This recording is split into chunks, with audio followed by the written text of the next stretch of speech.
les gens qui veulent que le Royaume-Uni reste dans l'Union, ils disent que ça serait pas bon pour l'économie, qu'il y aurait de l'insécurité, la valeur du livre qui pourrait diminuer, aussi l'insécurité sur le sujet, sur la question que l'Angleterre va avoir la possibilité d'exporter les services financiers au continent. Donc ça, ce sont les arguments en faveur du Remain. Les arguments en faveur du Brexit, c'est dans un mot le contrôle, de maintenir contrôle sur l'immigration, sur la sécurité, donc ça serait les arguments majeurs. Les sondages sont plutôt stables, donc c'est 50% pour l'Union, 50% contre, mais aussi, disons, 10 à peut-être 20%, peut-être cette semaine, seulement 10% des gens qui ne sont pas sûrs encore. Néanmoins, on peut dire que les dernières semaines, on voit que le Brexit, les gens qui sont pour le Brexit, ont convaincu plus en plus des voteurs. Mais le facteur le plus important, c'est combien des électeurs vont aller voter. Et il y a beaucoup de facteurs qui décident ça, le temps aussi, notamment, mais aussi le sujet du débat. Et ça a commencé avec l'économie, alors c'était en faveur du Remain. Après, c'était l'immigration, alors c'était en faveur du le camp Brexit. Et maintenant, après l'assassinat d'un parlementaire, Joe Cox, je dirais c'est plutôt un peu favorable à Remain. Mais vraiment, c'est encore quelques jours et c'est si proche que c'est extrêmement difficile à dire. Et les sondages, ils ont aussi admis qu'ils ne sont pas très sûrs. Ils n'étaient pas très fiables en 2015 avec le sondage, avec la grande élection du conservateur britannique. Même à ce moment, c'était difficile pour eux et maintenant, c'est encore plus difficile parce que c'est un événement plutôt unique, c'est difficile à comparer. Les conséquences de ce référendum en général sont déjà connues, je pense, parce que c'est normalement une très grande part de la population britannique va voter au moins 40% pour quitter l'Union européenne. Ça, c'est un fait politique énorme. Même quand il reste, c'est un très grand pourcentage dans un État membre grand, important, qui a voté de quitter l'Union. Donc, je pense que dans chaque scénario, ça va être plus difficile pour l'Union européenne de transférer encore plus de pouvoir au niveau de Bruxelles.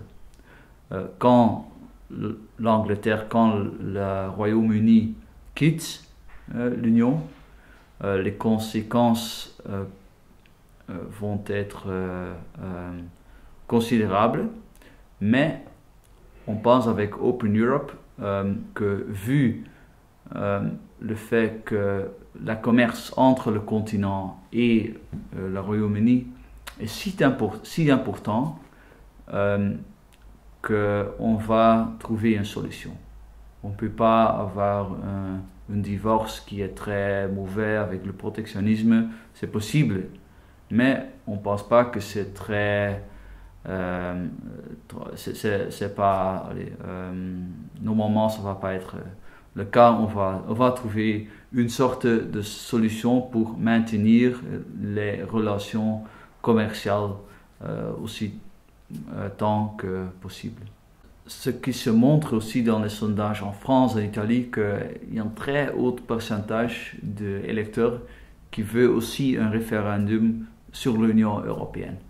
Et donc, inévitablement, quand l'Union pense, OK, qu'est-ce qu'on peut faire d'éviter ça,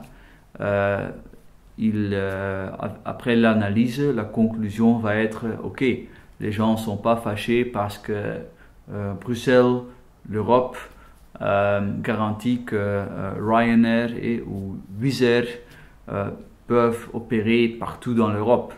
Je pense qu'il y a des gens qui sont contre ça, mais c'est vraiment minorité. La plupart des gens pensent que ça c'est une bonne chose. Mais la plupart des gens n'est pas d'accord quand Bruxelles organise des grands transferts financiers. Quand Bruxelles intervient dans des décisions du budget national qui sont très sensitives.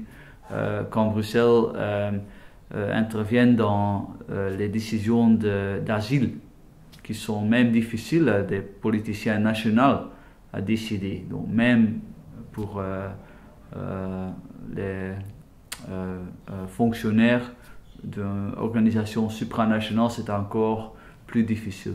Donc la conclusion de l'analyse, comment peut-on éviter ce type de référendum, ce type de proteste contre Bruxelles? La conclusion va être focalisons sur notre core mission, hein, en anglais, notre grande tâche qui est de réduire les barrières pour le commerce. Et ça c'est déjà très ambitieux, c'est pas complet déjà en Europe, il y a beaucoup de travail à faire et ne commençons pas à organiser des transferts et d'intervenir dans des décisions d'asile, dans des budgets nationaux, dans la politique, la grande politique contre la Russie et tout ça.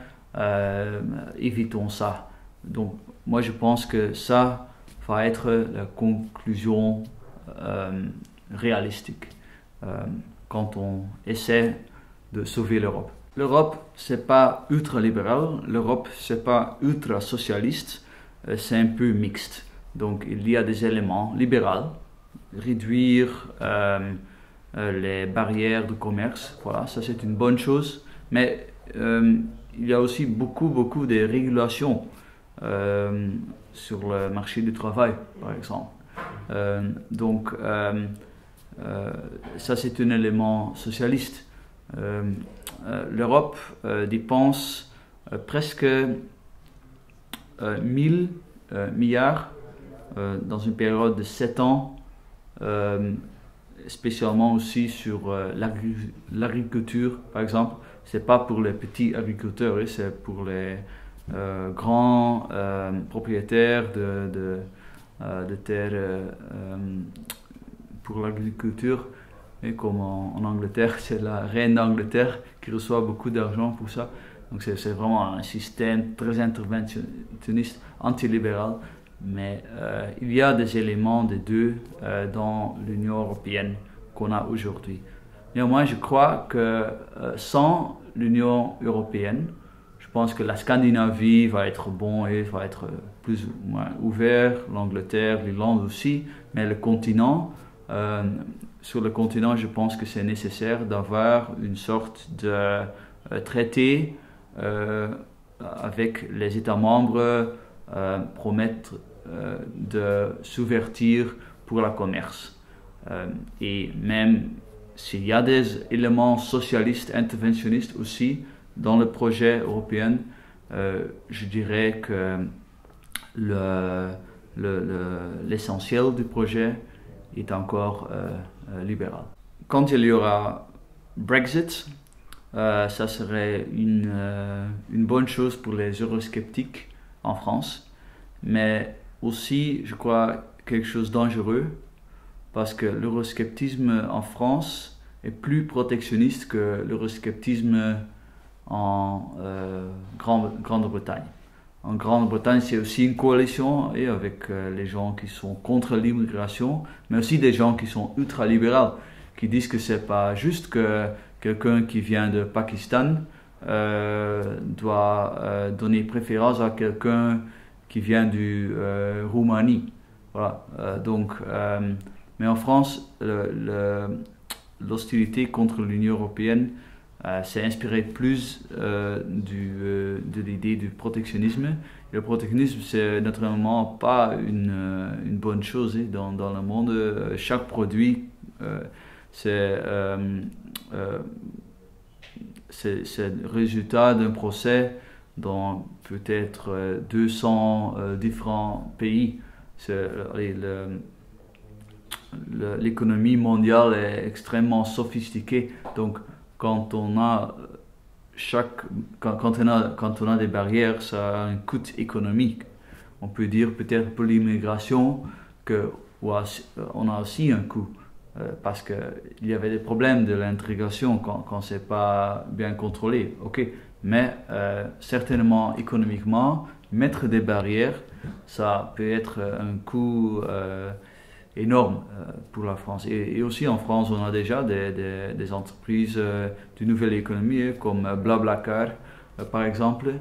Je crois que le fait que la France est un membre de l'Union européenne garantit que ce type d'entreprises peuvent se développer mieux. Donc, quand le signal Brexit, quand ça renforçait des forces protectionnistes, et le Front National par exemple, qui est vraiment à gauche économiquement parlé, ça serait pas une bonne chose.